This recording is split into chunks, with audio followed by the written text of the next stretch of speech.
ಸ್ನೇಹಿತರೆ ಎಲ್ಲರಿಗೂ ನಮಸ್ಕಾರ. Welcome to our YouTube channel ಮುದುಡಿದ ತಾವರೆ ಅರಳಿತು ಸಂಚಿಕೆ 3ಕ್ಕೆ ತಮ್ಮೆಲ್ಲರಿಗೂ ಸಹ ಆತ್ಮೀಯವಾದ ಸ್ವಾಗತ. ಸರಿ ಮಧು, ನೀನ್ಯಾಕೆ ನಿಮ್ಮ ಮನೆಯಿಂದ ಏನು ತರೋದಿಲ್ಲ? ಅಲ್ಲಿದ್ದಾಗ ನಿನ್ನ ತಾಯಿ ಬಲವಂತದಿಂದ ಕೊಡುತ್ತಿದ್ದರು. ಈಗ ಅತ್ತೆ ಮನೆಯಲ್ಲಿ ಕೇಳುವವರು ಯಾರೂ ಇಲ್ಲವೇ? ನಿನ್ನ ಸರಸತ್ತೆಯನ್ನು ಚೆನ್ನಾಗಿ ಮೇಯಿಸಿ ಬಂದು ಬಿಡ್ತೀಯನೋ ಅಲ್ವಾ? ಛೆ, ಹಾಗೆ ಮಾಡಬಾರ್ದು.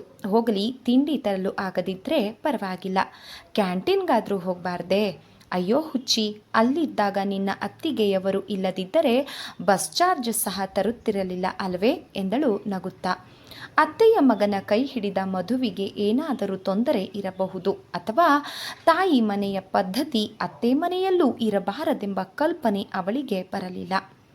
ತಾನು ಮಧುವಿನ ಮನ ನೋಯಿಸುತ್ತಿರುವವನೆಂಬ ಅರಿವೂ ಸಹ ಆಕೆಗೆ ಇರಲಿಲ್ಲ. ಆಕೆ ಹೀಗೆ ಮಾತನಾಡುತ್ತಿದ್ದಳು.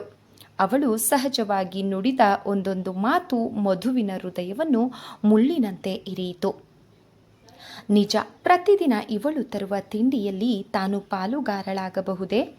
ತಿಂಡಿಯನ್ನು ತರದ ದಿನ ಕ್ಯಾಂಟೀನಿಗೆ ಕರೆದುಕೊಂಡು ಹೋಗುತ್ತಾಳೆ. ಇದೇನು ನ್ಯಾಯ?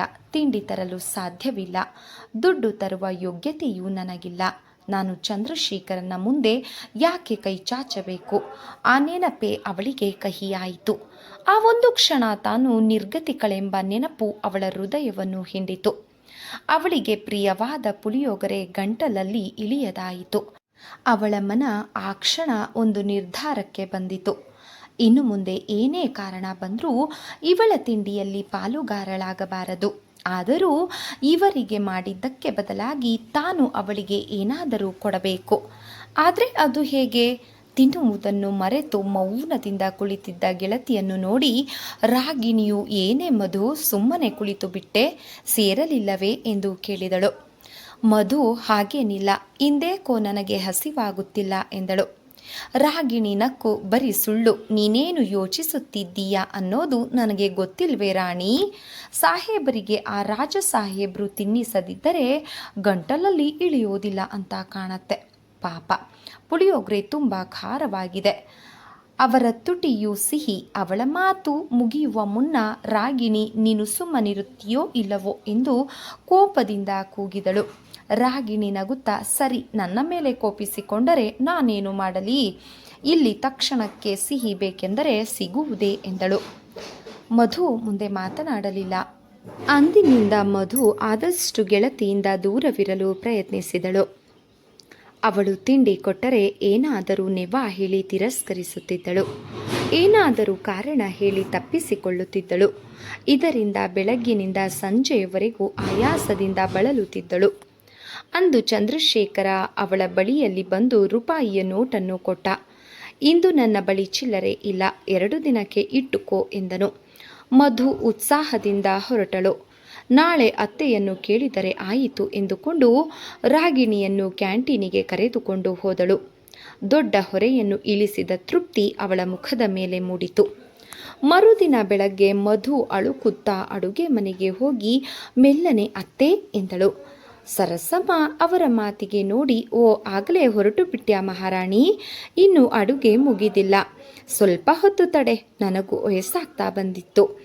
ಎಷ್ಟು ಮಾಡಿದರೂ ನಿನ್ನ ಸಮಯಕ್ಕೆ ಸರಿಯಾಗಿ ಅಡುಗೆ ಮಾಡಲು ಆಗುತ್ತಿಲ್ಲ ಎಂದರು. ಮಧು ಸಂಕೋಚದಿಂದ, ಪರವಾಗಿಲ್ಲ ಅತ್ತೆ, ಬಂದು ನಾನು ಊಟ ಮಾಡುತ್ತೇನೆ, ಹೊತ್ತಾಯಿತು ಮತ್ತೆ ಎಂದು ಮಾತು ನಿಲ್ಲಿಸಿದಳು. ಮತ್ತೆ ಅಂದರೆ ಏನಮ್ಮ? ಅತ್ತೆ, ಬಸ್ಸಿಗೆ ಚಿಲ್ಲರೆ ಬೇಕಿತ್ತು, ತಡೆದು ಹೇಳಿದಳು. ಚಂದ್ರುನ ಕೇಳು, ನನ್ನ ಬಳಿ ಚಿಲ್ಲರೆ ಇಲ್ಲ ಎಂದು ತಮ್ಮ ಕೆಲಸದಲ್ಲಿ ನಿರತರಾದರು.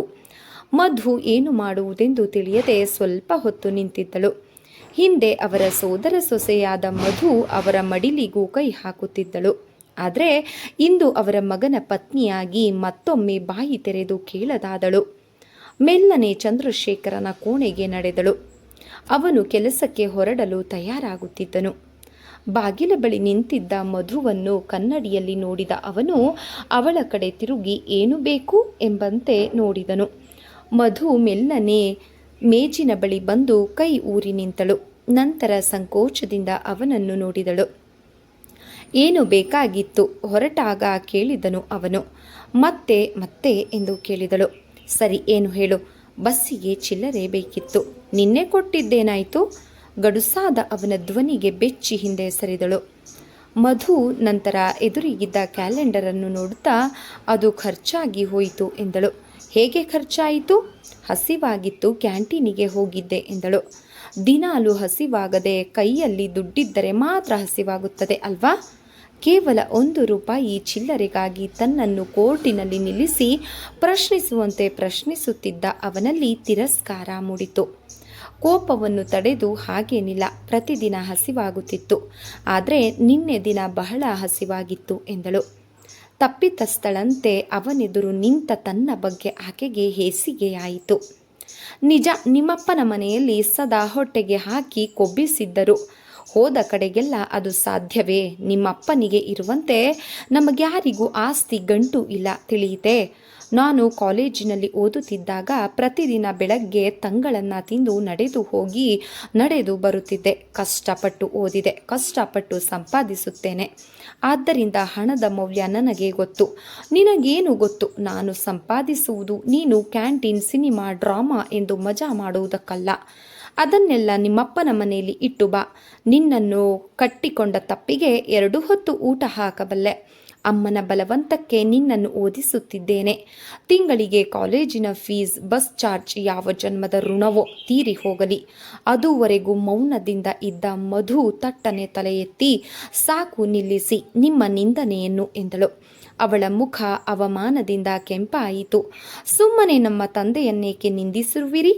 ದೊಡ್ಡವರೆಂಬ ಮರ್ಯಾದೆ ಇಲ್ಲದೆ ಬಾಯಿಗೆ ಬಂದಂತೆ ಮಾತನಾಡುತ್ತೀರಲ್ಲ. ಮರ್ಯಾದೆ, ಅದನ್ನು ಮೊದಲು ನೀನು ಕಲಿಯಬೇಕು. ಗಂಡನೆಂದು ನನಗೆಂದಾದರೂ ಮರ್ಯಾದೆ ಕೊಟ್ಟಿರುವೆಯಾ ನೀನು? ಇಲ್ಲ. ನನ್ನ ತಾಯಿಗೆ ಕೊಟ್ಟಿದ್ದೀಯಾ? ವಯಸ್ಸಾದ ಮುದುಕಿ, ಮನೆ ಕೆಲಸವೆಲ್ಲ ಮಾಡಬೇಕಾದ್ರೆ ಎಂದಾದರೂ ನೀನು ಅವರಿಗೆ ಸಹಾಯ ಮಾಡಿದ್ದೀಯಾ? ನೀನು ಖಂಡಿತ ಹೆಂಗಸಲ್ಲ. ಕಠಿಣ ಹೃದಯ ನಿನ್ನದು. ಮುದುಕಿ ಮಾಡುವ ಸೇವೆಯನ್ನು ಮಾಡಿಸಿಕೊಂಡು ಈ ಹಾಳು ನೈಲಾನ್ ಸೀರೆ ಉಟ್ಟು ಮನ ಬಂದಂತೆ ಶೃಂಗರಿಸಿಕೊಂಡು ಮೆರೆಯುವ ನೀನು ನನಗೆ ಹೇಳಿಕೊಡುತ್ತೀಯಾ ಮರ್ಯಾದೆಯನ್ನು? ಮೈ ಕಾಣುವ ಸೀರೆಯನ್ನು ಉಟ್ಟು ನನ್ನೆದುರು ನಿಂತಿರುವ ನಿನ್ನನ್ನು ನೋಡಿ ನನಗೆ ನಾಚಿಕೆಯಾಗುತ್ತದೆ. ಒಬ್ಬ ಗಂಡಸಿನ ಎದುರು ಈ ರೀತಿ ನಿಲ್ಲಲು ನಿನಗೆ ಲಜ್ಜೆಯಾಗುವುದಿಲ್ಲವೇ? ಛೀ, ನಾಚಿಕೆಗೆಟ್ಟ ಹೆಣ್ಣು. ಇದೇ ಏನು ನೀನು ಮಾಡುವ ಸಮಾಜ ಸೇವೆ ಎಂದನು. ಮುಚ್ಚು ಬಾಯಿ ಎಂದು ಚೀರಿದಳು ಮಧು. ಅವನ ಒಂದೊಂದು ಮಾತು ಅವಳನ್ನು ಶೂಲದಂತೆ ಇರಿಯಿತು. ಬೇಕೆಂದು ತನ್ನನ್ನು ಕೆಣಕುತ್ತಾನೆ ಎಂದು ಅವಳಿಗೆ ಅರ್ಥವಾಗಿತ್ತು. ಮೊದಲು ನಿನ್ನ ಬಾಯಿಯನ್ನು ಮುಚ್ಚು, ತಿಳಿಯಿತೆ? ಹೆಚ್ಚು ಮಾತನಾಡಬೇಡ. ಎಂದಿದ್ದರೂ ನೀನು ನನಗೆ ತಗ್ಗಿ ನಡೆಯಬೇಕಾದವಳು ಎಂಬುದನ್ನು ನೀನು ಮರೆಯಬೇಡ ಎಂದನು. ತಗ್ಗಿ ನಡೆಯಲು ನಾನೇನು ನಿಮ್ಮ ಮನೆ ಕೆಲಸದವಳಲ್ಲ. ನೀವು ಹಾಕುವ ತುತ್ತು ಅನ್ನಕ್ಕಾಗಿ ನಾನು ನಿಮ್ಮ ಮಾತುಗಳನ್ನು ಸಹಿಸಬೇಕಾಗಿದೆ. ನಿಮ್ಮನ್ನು ದುಡ್ಡು ಕೇಳಿದ್ದು ನನ್ನ ದೊಡ್ಡ ತಪ್ಪು. ದಯವಿಟ್ಟು ಕ್ಷಮಿಸಿ. ನಿಮ್ಮ ಹಣ ನನಗೆ ಬೇಡ. ದೇವರು ಕಾಲು ಕೊಟ್ಟಿದ್ದಾನೆ. ನಾನು ನಡೆದುಕೊಂಡೇ ಹೋಗುತ್ತೇನೆ. ಇನ್ನು ಮುಂದೆ ಎಂದಿಗೂ ಸಹ ನಿಮ್ಮ ಮುಂದೆ ನಾನು ಕೈ ನೀಡುವುದಿಲ್ಲ ಎಂದಳು. ನೀನು ನಡೆದುಕೊಂಡು ಹೋಗುವುದೇ ನ್ಯಾಯ. ಸಮಾಜ ಸೇವಕಿ ಅಲ್ಲವೇ ನೀನು? ವಿನೋಬಾ ಭಾವೆಯವರ ಮಗಳಾಗಿ ನೀನು ಹುಟ್ಟಬೇಕಾಗಿತ್ತು ಎಂದು ಅಣುಗಿಸಿದನು. ಹಾಗೆ ಆಗಲಿ ಎಂದಳು. ಜೀವನದಲ್ಲಿ ಮೊದಲ ಬಾರಿ ಅವಳ ಕಣ್ಣಲ್ಲಿ ನೀರು ತುಂಬಿತ್ತು. ಅದನ್ನು ಅವನಿಗೆ ತೋರಬಾರದೆಂದು ತಟ್ಟನೆ ಹೊರಗೆ ಹೋದಳು ಮಧು. ನೆತ್ತಿಯ ಮೇಲೆ ಸೂರ್ಯನ ಬಿಸಿಲಿನ ತಾಪಕ್ಕೆ ಮರ ಗಿಡಗಳೆಲ್ಲ ಬಾಡುತ್ತಿದ್ದವು. ಅದರ ತಾಪದಿಂದ ತಮ್ಮನ್ನು ರಕ್ಷಿಸಿಕೊಳ್ಳಲು ಛತ್ರಿಯ ಆಸರೆ ಪಡೆದು ನಿತ್ಯ ಕರ್ಮವನ್ನು ಪಾಲಿಸಲು ಹೋಗುತ್ತಿದ್ದ ಜನ. ಸಮುದ್ರ ಗದ್ದಲದಲ್ಲಿ ರಸ್ತೆಯ ಪಕ್ಕದಲ್ಲಿ ನಡೆದು ಬರುತ್ತಿದ್ದಳು ಮಧು. ಬಿಸಿಲಿನ ಝಳಕ್ಕೆ ಅವಳ ಮುಖ ಕೆಂಪಾಗಿ ಹುಬ್ಬುಗಳೆರಡೂ ಕೂಡಿತ್ತು. ಆಗಾಗ ಮುಖದಲ್ಲಿ ಮೂಡುತ್ತಿದ್ದ ಬೆವರನ್ನು ಕರವಸ್ತ್ರದಿಂದ ಒರೆಸುತ್ತಿದ್ದಳು. ಹಸಿವು ಬಾಯಾರಿಕೆಯಿಂದ ಅವಳ ನಡಿಗೆಯಲ್ಲಿ ಆಯಾಸ ಕಾಣುತ್ತಿತ್ತು. ಎಂದು ನಡೆದು ಅಭ್ಯಾಸವಿಲ್ಲದ ಅವಳು ಹಠದಿಂದ ನಡೆಯುತ್ತಿದ್ದಳು. ಅದರಿಂದ ಉಸಿರು ಏರುತ್ತಿತ್ತು. ಬಿಸಿಲಿನ ತಾಪದೊಂದಿಗೆ, ಹಸಿವಿನ ತಾಪದೊಂದಿಗೆ ಮನಸ್ಸಿನ ತಾಪ. ಅವಳೆಷ್ಟು ಪ್ರಯತ್ನಿಸಿದರೂ ಹೊಟ್ಟೆ ಮತ್ತು ಹೃದಯ ಅವಳಿಗೆ ವಿರುದ್ಧವಾಗಿ ದಂಗೆ ಏಳುತ್ತಿತ್ತು. ಈ ಹೋರಾಟದಲ್ಲಿ ಅವಳ ಶರೀರ ಮತ್ತೂ ಬಳಲುತ್ತಿತ್ತು. ಮನಸ್ಸಿನಲ್ಲಿ ಏಳುತ್ತಿದ್ದ ಅಲೆಗಳನ್ನು ಮೆಟ್ಟಿ ಹಲ್ಲಿನಿಂದ ತನ್ನ ಕೆಂದುಟಿಯನ್ನು ಬಲವಾಗಿ ಕಚ್ಚುತ್ತಿದ್ದಳು. ಇದರಿಂದ ಮೊದಲೇ ಕೆಂಪಾದ ಅವಳ ಸುಂದರ ಅಧರಗಳು ಮತ್ತು ಕೆಂಪಾಗುತ್ತಿತ್ತು. ಬಣ್ಣ ಬಳಿದಂತೆ ಗಲ್ಲ ಕಪೋಲಗಳು ರಕ್ತವರ್ಣ ತಾಳಿತ್ತು. ಮಧು ಪ್ರಯಾಸದಿಂದ ಕಾಲೇಜನ್ನು ತಲುಪಿದಳು. ಮರ ಒಂದರ ಕೆಳಗೆ ಧಪ್ ಎಂದು ಕುಳಿತಳು. ಆಯಾಸದಿಂದ ತೇಲುತ್ತಿದ್ದ ಅವಳ ಸುಂದರ ನಯನಗಳು ರಾಗಿಣಿಗಾಗಿ ಅಲೆದಾಡಿದವು. ಆದರೆ ಅವಳೆಂದೂ ಕಾಣಲಿಲ್ಲ. ಸ್ವಲ್ಪ ಹೊತ್ತು ದಣಿವನ್ನು ಆರಿಸಿಕೊಂಡು ಮೆಲ್ಲನೆ ಎದ್ದು ನಲ್ಲಿಯ ಬಳಿ ಹೋಗಿ ಹೊಟ್ಟೆ ತುಂಬ ನೀರು ಕುಡಿದಳು.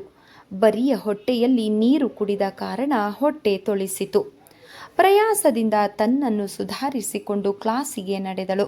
ಆದರೆ ಅಂದು ಕ್ಲಾಸಿಗೆ ರಾಗಿಣಿ ಬಂದಿರಲಿಲ್ಲ. ಮಧುವಿಗೆ ಅಂದು ಪಾಠದ ಕಡೆ ಗಮನವಿರಲಿಲ್ಲ. ನರಕ ಎನ್ನಿಸುವ ತನ್ನ ಮನೆಗಿಂತ ಇಲ್ಲಿ ಮೇಲು ಎಂಬಂತೆ ಕುಳಿತಿದ್ದಳು. ನನಗೇನಾದರೂ ಕೊಡು ಎಂದು ಅವಳ ಹೊಟ್ಟೆ ಚೀರಿ ಅಳುತ್ತಿತ್ತು. ಮಧು ಅದರ ಕರೆಯನ್ನು ಮೆಟ್ಟಲಾರದೆ ತತ್ತರಿಸಿದಳು. ಸಂಜೆ ಮನೆಗೆ ನಡೆದು ಹೋಗುವಾಗ ಬವಳಿ ಬಂದಂತಾಗುತ್ತಿತ್ತು.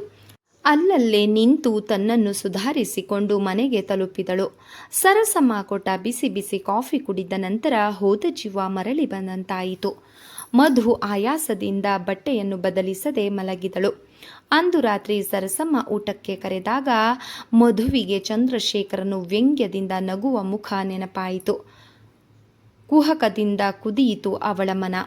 ಮೆಲ್ಲನೆ ನನಗೆ ಊಟ ಬೇಡ ಅತ್ತೆ ಎಂದು ರಾಗಿಣಿ ಜೊತೆ ಕ್ಯಾಂಟೀನ್ಗೆ ಹೋಗಿದ್ದೆ. ಅಲ್ಲಿ ಏನೋ ದೋಸೆ ತಿಂದಾಗಿನಿಂದ ನನಗೆ ಹಸಿವಿಲ್ಲ, ಏನೋ ಒಂದು ತರಹ ಇದೆ ಎಂದು ಬಿಟ್ಟಳು. ಸರಸಮ್ಮ ಈ ಮಾತನ್ನು ನಂಬಿಬಿಟ್ಟರು. ಪ್ರತಿದಿನ ಮಧುವನ್ನು ಛೇಡಿಸುತ್ತಾ ಕೆಣಕುತ್ತಾ ಊಟ ಮಾಡುತ್ತಿದ್ದ ಚಂದ್ರಶೇಖರನಿಗೆ ಅವಳಿಲ್ಲದೆ ಊಟ ಮಾಡುವುದು ಶೂನ್ಯವೆನಿಸುತ್ತಿತ್ತು. ಮಧು ಅಂದು ರಾತ್ರಿ ನಿದ್ರೆ ಬಾರದೆ ನರಕ ಯಾತನೆಯಿಂದ ಒದ್ದಾಡುತ್ತಾ ಹೊರಳಾಡುತ್ತಿದ್ದಳು. ಅವಳಿಗೆ ಯೋಚಿಸಿದಷ್ಟು ಚಂದ್ರಶೇಖರನ ಮೇಲೆ ಕೋಪ ಹಠ ಹೆಚ್ಚಾಗುತ್ತಿತ್ತು. ಮರುದಿನವೂ ಮಧು ಊಟ ಬೇಡವೆಂದು ಕಾಲೇಜಿಗೆ ಹೊರಡಲು ಅನುವಾದಿಸಿದಳು.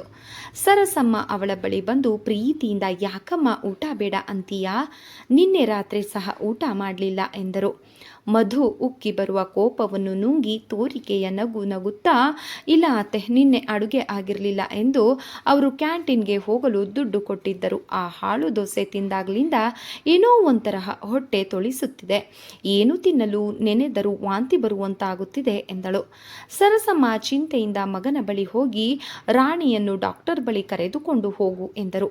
ಚಂದ್ರಶೇಖರ ಗಾಬರಿಯಿಂದ ಏನಾಯ್ತಮ್ಮ ಮಧುವಿಗೆ ಎಂದನು. ಏನೋ ಕಣಪ್ಪ ಗೊತ್ತಿಲ್ಲ, ಅವಳಿಗೆ ನೀನು ಆ ಹಾಳು ತಿಂಡಿಯನ್ನೆಲ್ಲ ತಿನ್ನಲು ಹೇಳುತ್ತೀಯ. ಅವಳಿಗೆ ಇದನ್ನೆಲ್ಲ ತಿಂದು ಅಭ್ಯಾಸವಿಲ್ಲ. ಅವಳಿನ್ನೂ ಚಿಕ್ಕವಳು, ಅವಳಿಗೆ ಏನು ಗೊತ್ತು, ನೀನು ತೆಗೆದುಕೋ ಎಂದಿದ್ದೀಯಾ, ಅವಳು ತೆಗೆದುಕೊಂಡಿದ್ದಾಳೆ ಎಂದರು ಸರಸಮ್ಮ. ನಾನು ಯಾವ ತಿಂಡಿ ಕೊಟ್ಟಿದ್ದೀನಿ ಅಮ್ಮ ಎಂದು ಕೇಳಿದನು. ಅದೇ ಕಣೋ, ನೀನು ದುಡ್ಡು ಕೊಟ್ಟೆ, ಅದೇನೋ ಕ್ಯಾಂಟೀನ್ಗೆ ಹೋಗಿ ಊಟ ಮಾಡಿದೆ ಎಂದು ಹೇಳಿದಳು. ಇಲ್ಲಿ ಹೋಗು ಅಂತ ಹೇಳಿದ್ದಕ್ಕೆ ತಾನೇ ಚಂದ್ರಶೇಖರನಿಗೆ ತಟ್ಟನೆ ಎಲ್ಲವೂ ಅರ್ಥವಾಯಿತು. ಅವನು ಜೋರಾಗಿ ನಕ್ಕು, ಓ ಅದಾ, ನನಗೇನು ಗೊತ್ತಿತ್ತು ಅದು ಅವಳಿಗಾಗೋದಿಲ್ಲ ಎಂದು. ಹೋಗ್ಲಿ ಬಿಡಮ್ಮ, ಒಂದೊತ್ತು ಉಪವಾಸವಿದ್ದರೆ ಎಲ್ಲವೂ ಸರಿ ಹೋಗುತ್ತದೆ. ಆದರೂ ಸರಿಯಾಗದಿದ್ದರೆ ಸಂಜೆ ಕರೆದುಕೊಂಡು ಹೋದರೆ ಆಯಿತು ಎಂದನು. ಸರಸಮ್ಮ ಏನೋ ಯೋಚಿಸುತ್ತಿದ್ದರು. ಅಲ್ಲಿ ಬಂದ ಸೊಸೆಯನ್ನು ನೋಡಿ ಏನು ಹೊಳೆದಂತೆ ಅವಳ ಬಳಿ ಬಂದು, ನಿನಗೇನಾಗುತ್ತಿದೆ ರಾಣಿ, ಹೊಟ್ಟೆ ತೊಳಿಸುತ್ತಿದೆಯೇ ಎಂದು ಕೇಳಿದರು. ಮಧು ಮೆಲ್ಲನೆ ಹೌದು ಅತ್ತೆ ಎಂದಳು.